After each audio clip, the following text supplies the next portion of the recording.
On the whole, most of our patients come from the NHS, so we do receive a significant proportion of our funding from the NHS, but we are a charity and we have the Friends of DDRC, who are the sort of charitable arm of the organisation. And we have people getting up to all sorts of things, cycle rides, running marathons, all sorts of bits and pieces, underwater treasure hunts to help raise money for the charity. And any money we do raise for the charity either goes back into improving patient care or funding further research. Keith Scriven was the 1000th diver to be treated at the DDRC.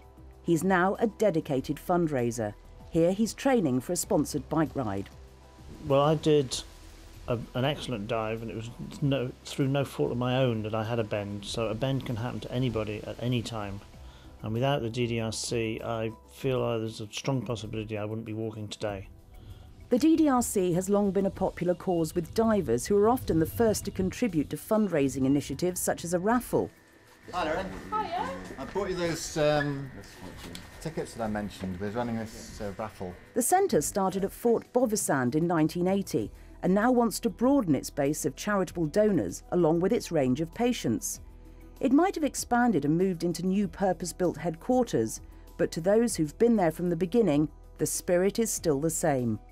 It's the people who work here, they're all great fun, we're all on first name terms, and it's the I suppose pride of you're working for a charity and you're actually helping people. You can see some very, very sick patients come in here and they can walk out, and that gives you a great sense of satisfaction knowing that you're doing something good. Every mug or hat sold goes to support the work, both with divers and the medical patients. Perhaps the last word should go to them. When I came over here, I assumed that because the name was Diving Disease Research Centre, it was therefore something to do with diving. In the end, of course, it was merely a chamber for high-pressure oxygen.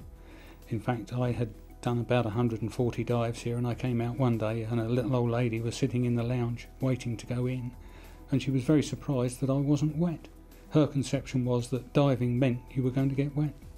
When I started the hyperbaric, it took a couple of weeks for it to see some results, but the results at the end of the first 40 I had was amazing. It's got a lot smaller and you can actually see where it's healing up. It's very good.